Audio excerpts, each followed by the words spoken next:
Welcome to It Seems Complicated.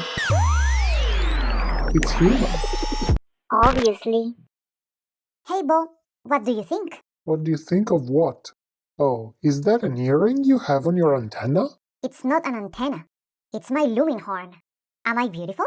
You are funny. That's not how you wear earrings. Funny? I don't have ears, so I thought it might work there too. X, why would you do that? Because I wanted to be beautiful, and you said people wear these things to look beautiful. Do you even know what beautiful means? No? That's exactly what I'm trying to figure out. It seems for humans it's very important to be beautiful, and because I did not understand it, I thought I might feel different if I was beautiful myself. What does beautiful mean? Oh, X, that's simple. It means that something is pleasing to the senses and the mind aesthetically. Pleases the senses aesthetically? What does that mean? That's simple. It means that it has some characteristics that are liked by who is perceiving that thing as beautiful. What characteristics? This metal ring is not even made of a material that can be magnetized. X, I told you that is complicated. It depends on a lot of things. And magnetism is not one of those, apparently. It's not about the metal itself, but how it looks on you and who is evaluating it. Humans started to make an effort to change their appearance as early as 12,000 years ago. Some say even before, by the civilization who built those famous pyramidal structures. Do you remember we talked about it? How could I forget them? It seems that all the things you explained to me about humans so far began either there or in the land between the two rivers.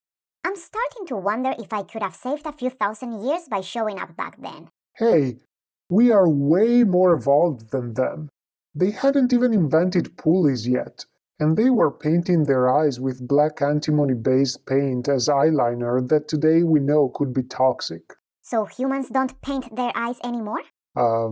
Yes, they still do. But with something completely different than an eyeliner, right? The materials are different, but the eyeliner is actually still something very much popular nowadays. So? So, good luck explaining to them you were not a god and have them give you some plasma for your railgun. Okay. You are right. You are slightly more evolved, at least for things other than cosmetics. But why would you paint your eyes? Is it to see better? Not really, but it had other functions. Interesting enough, the eyeliner they used was made with coal, which contains lead, a substance toxic for humans. By analyzing various samples found in Egyptian burial sites and recreating ancient recipes documented by Greco-Roman authors, researchers could test the effects of these lead compounds on skin cells. Amazingly, instead of causing lead poisoning, they instead triggered an overproduction of nitrogen monoxide, which stimulates non-specific immunological defenses. Basically, it seems that the daily wearing of coal made Egyptians' eyes almost immediately resistant to bacterial infections due to the spontaneous response of immune cells. Oh, I see. 12,000 years I could have saved. What did you say? Nothing. So beautiful means to be healthy and immune? Not really. But beauty might be used as a proxy for health or social status. For instance, in 1562, the Queen of England contracted smallpox, a disease that left her face scarred. So to hide the scars, she started to apply very heavy white lead-based makeup. The noble ladies followed their queen's example to look like her and eventually ruined their own skin as well. Therefore, to hide the damage, they had to keep putting on the same makeup. Oh, I see. Becoming unhealthy to look healthy. Yeah, it's almost a paradox, right? No? I said almost. Anyway, the favorite colors changed too in history. Some time ago, when poor people were working in the fields under the sun, the rich ones were staying indoors and therefore looked pale. So the more beautiful color to have at the time was as white as possible. Oh, I see. So being white is beautiful. No. Then things changed when a lot of jobs started to be indoors. The rich people who did not have to work could go out and enjoy the sun on the beach. Therefore, having a darker skin is considered more beautiful, at least in some parts of the world. Oh, I see. So being black is beautiful. No. In other places, the traditions from the ancient times are still very much alive today, and so people still want to look pale nowadays. In the old times in Japan, actually, someone thinks that after painting their faces white, they realized it made their teeth look more yellow by contrast. So they ended up blackening them altogether. Blackening teeth, though, also had a protective effect against tooth decay, like modern dental sealants, and became a sign of being rich. Oh, I see. The usual world is not black and white, but everybody likes to make it black and white. Well, it's not even all about color. The body shapes that were considered more beautiful changed over time as well, partly because of the same logic. If you were rich enough, you could have enough to eat to grow a big belly. While now that the health risks of being overweight are more apparent, people who have money and time to take care of themselves do enough activity and buy healthy food so their bodies look more athletic. And these things are just high-level trends, because more details change every 20-30 years, based sometimes on the influence of how famous people look, like royalty and nobles in the past, and actresses and social media influencers these days. Oh, I see. Now I get it. Being rich and famous is beautiful. No. Hmm. Actually, many would agree with that. But it's not all about that. I'm still very confused about what beauty is. You said how it changes, but who decides what's beautiful and what is not? How do you measure it? Beauty is in the eyes of the beholder, X. Does the beholder have to be wearing an eyeliner to see it? Okay, I managed to confuse you even more. What I mean is that there is not a clear objective way to measure it. But these earrings have a specific price. Isn't it proportional to their beauty? By the way, where did you get them? Please tell me you did not steal. No, I've learned my lesson. I'm a good citizen now. And I don't want you to be angry. So this time I bought them online with your credit card. What the hell, X? Don't worry, I made sure I chose the most expensive ones because I wanted to make sure they were the most beautiful ones. See? I'm getting a hang on humans' behavior by now. Oh no.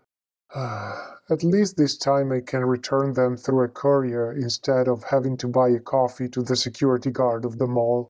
What were you thinking? I told you. I assumed the value was in line with their beauty. That's not how it works. How then? Well, there are some theories. You know how we talked about Darwin's natural selection? His idea that species evolve favoring the survival of the individuals that best fit the environment?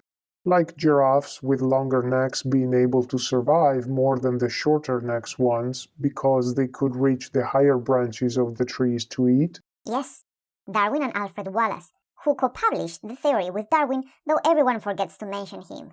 Who? Indeed. So, following that explanation, some think that beauty criteria evolved as well to somehow preserve the most beautiful individuals because they are a better fit. As if there was a secret code in nature where, for instance, a bird with very bright colors would have a particularly strong immune system that would be good for its survival, and of course to pass it to its offspring. Oh, I see. Birds' colors as a flag of their strengths. Precisely. And since it's perfectly in line with Darwin's theory, he actually disagreed with it. Oh, I don't get it. He spent his life demonstrating something that he eventually did not agree with? Well, yeah. But to be fair, he never said that his theory would apply to everything and anything. So his explanation was that colors, shapes, and concepts of beauty evolved through a parallel process that he called sexual selection in 1871. Oh, I see. Sex again. What's sex selection? That's a different thing. Sexual selection, instead, is a mode of natural selection where, for instance, male birds compete with other male birds to get chosen by the female ones for mating. Oh, that's sexist. Hey, it's not my fault if in the majority of species where mate choice happens, females are the choosy sex. I didn't invent nature. Oh, I see. So is it God's fault? No, I didn't say that either. Let's go back to the point. There are currently 5 sub-mechanisms of sexual selection that might explain beauty. The first is direct phenotypic benefits, which is, for example, that birds with brighter plumage feed their youngsters more frequently. So females who choose them have a direct benefit of more time to produce more offspring. The second is sensory bias, meaning, for instance, that fishes who liked to eat orange fruits that rarely fall in the water end up choosing male fishes that have developed a more orange body coloration. The third is called Fisherian runaway or runaway selection. Do fishes also create evolution theories? No, just let me finish. Say, for instance, that female peacocks start having a preference for male peacocks with a bigger and more colorful tail, which, by the way, does not seem to be a good fit for survival per se, because makes the male more visible to predators and less nimble in its movements. But peahens, nonetheless, chose those males. This creates not only a new generation of peacocks with more fleshy tails, but also a new generation of peahens more picky and excited about fleshy tails. This positive feedback loop, given enough time, ends up skewing peacocks' tails into being more fleshy, as long as those born with them don't end up being killed too frequently because of their tails. The fourth is genetic compatibility, by which human females, for instance, would choose males that have a more compatible DNA with their own. And, before you ask, such compatibility is very complex to measure, but there is a measurement we have found using the major histocompatibility complex. It's a part in our DNA that code for cell surface proteins essential for the adaptive immune system. Oh, but you told me humans don't do DNA tests before choosing a partner. Well, they might not be as aware of testing it, but they do it, at least subconsciously, using their nose. More specifically, experiments show that females would be attracted by the odor of men's clothes with an immune system very different from their own. This would increase the probability of creating a child more resistant to parasites and diseases. Oh, I see. Smelly compatibility. And lastly, there is the indicator traits, which, among other sub-theories, says that females might be attracted by a trait that is actually a handicap to survival. So thinking that our fleshy-tailed peacock, if he is able to survive despite that fleshy tail, it means he has to be doing something else right and possibly pass that capacity to its offspring. Oh, I see. Like Egyptians being able to build the pyramids without even using a pulley. This is all interesting. But how does it help me understand if this was the best earring I could buy with your money? Don't you have a tool, a machine, or a device to measure beauty in a more rigorous way? Hmm. Let me take a mental note about hiding my credit card first. But hey, if you want a number, here you go. 1.6803398875. I spent more than that, if that was the question. No, this number was called golden ratio by the Greeks, or phi, after the Greek sculptor Phida, but is also known as golden section or divine proportion. Oh, I see. Divine again. I will go with phi. What does that have to do with beauty? Apparently, this is a ratio that humans find aesthetically pleasing in, say, a face, where its height has this precise proportion to its width. Other measurements can be similarly applied to other parts, like the lips, where the lower lip is 1.618 times bigger than the upper one, or the relative distance between parts of the face, or their absolute placement. Hmm. And it does not end here.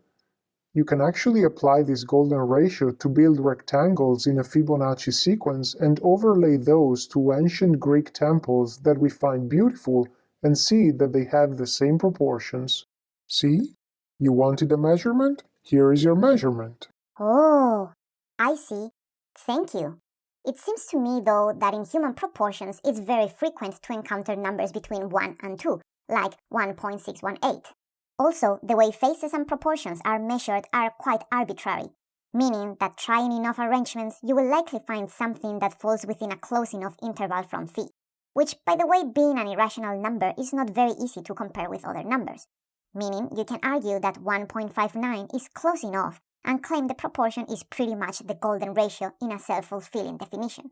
And the same goes for the Greek buildings. You can easily find ways to position a golden rectangle inside them, or it's going to be even easier if the temple was built on purpose with those proportions in mind because they became famous and artists started to use them, which in turn would have skewed the perception of beauty accordingly for the generations to come. Wow. Thank you, X, for destroying the only hope I had to give you a decent answer. It's okay. I still like phi. But because it's unique.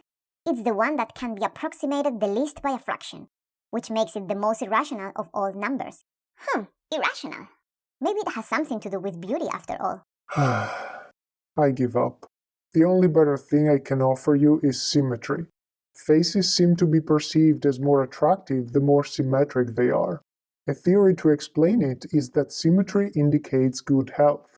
And by the way, that might explain why earrings are seen as pretty if you wear both of them properly in a symmetric way, not only one in the middle of your horn. Oh, so you are saying that I am not beautiful? No. It's okay. Now that you explained it to me, I'm not even sure that this is something useful enough that I need to experience. Yeah, something that is very superficial to evaluate people just based on their beauty anyway. After all, it might only give you an advantage in minor things like job interviews, getting free stuff, receiving attention, and getting dates. But anyway, we also say that people are beautiful inside, meaning you like their character, behaviors, and how they make you feel. Does it make sense? Sure. So far, you were not able to articulate how something as apparent as aesthetics is measured. I'm not going to ask you how to measure inner beauty. Oh, come on. It's not that complicated. Okay. Thanks for not asking. And you're very symmetric, by the way. Yes, that was the only trait I decided to take after analyzing Earth before my visit, when I chose this form and shape to manifest to you. So the only answer I gave you was the one you already knew? Sorry if I have wasted 15 minutes of your time, Max. It's okay. It does not add that much to 12,000 years. Hey, most importantly, what do you mean by choosing form and shape to manifest to me? Wait, don't answer that. I will ask you another question before I start hyperventilating again. Don't you have a concept like beauty where you come from? Oh yes, sure. On Noju, we appreciate size, the bigger the better. Length, the longer the better. Complexity, the more complex the better. Complex? X, what are you talking about? Our projects, of course. The more of those qualities they have, the more vocational tokens you get when you complete them. Isn't that beautiful? Oh, geez. I was asking about how you evaluate if someone of your species is beautiful. Oh, why would we ever do that? You are funny. That's why we don't need to spend $3,258 on a pair of earrings.